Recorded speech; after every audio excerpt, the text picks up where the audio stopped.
বিসমিল্লাহির রহমানির রহিম।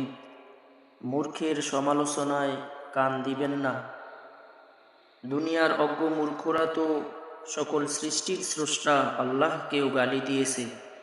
সুতরাং সাধারণ মানুষ থেকে কি আশা করতে পারি? আমরা তো অসংখ্য ভুল ভ্রান্তিতে নিমজ্জিত। সর্বদা আপনাকে করা সমালোচনা ও নিন্দার প্রবল ঝড়ের মুখে পড়তে হবে। তার তীব্র আক্রমণ হবে অন্তহীন যুদ্ধের মতো।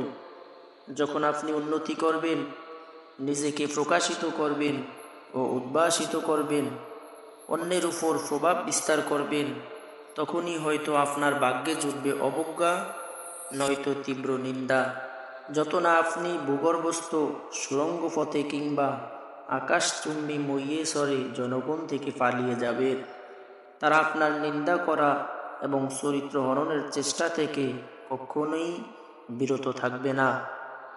কাজেই যতদিন এই ধরায় বেঁচে থাকবেন, ততদিন আপনি মর্মাহত, নিন্দিত ও অপমানিত হওয়ার আশঙ্কাই করুন। ভালোভাবে স্মরণ রাখবেন, মাটিতে উপবিষ্ট ব্যক্তি মাটিতে পতিত হয় না। কখনো মৃত কুকুরকে লাথি মারতে যাবে না মানুষ। সুতরাং আপনার প্রতি তাদের ক্রোধ, আপনার ধার্মিকতা, বিদ্যা বুদ্ধি, আচার আচরণ ও ধন সম্পদের উন্নতি উৎকর্ষে তাদেরকে ছাপিয়ে যাওয়ার কারণেই তারা চায় আপনি নিজের সকল প্রতিভা নষ্ট করুন, নিজেকে বঞ্চিত রাখুন সকল প্রশংসনীয় গুণাবলী থেকে। এরপর আপনি নির্বোধ, অথর্ব, তুচ্ছ, নগণ্য ও মূল্যহীন হয়ে যান। এটাই তাদের কাম্য।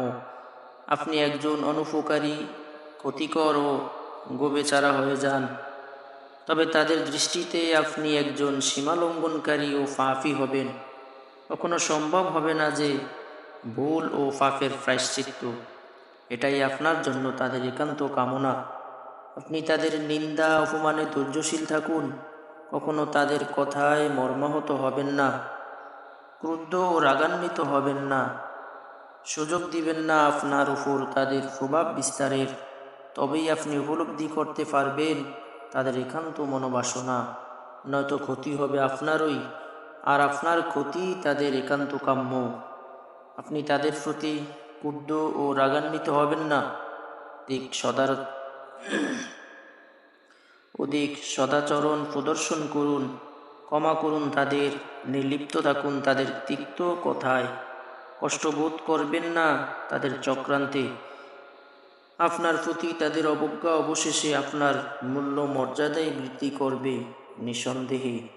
আপনি তাদের মুখ বন্ধ করতে পারবেন না, কখনো না, কিন্তু তাদের কথাগুলো প্রত্যাখ্যান করুন, বিমুখ থাকুন।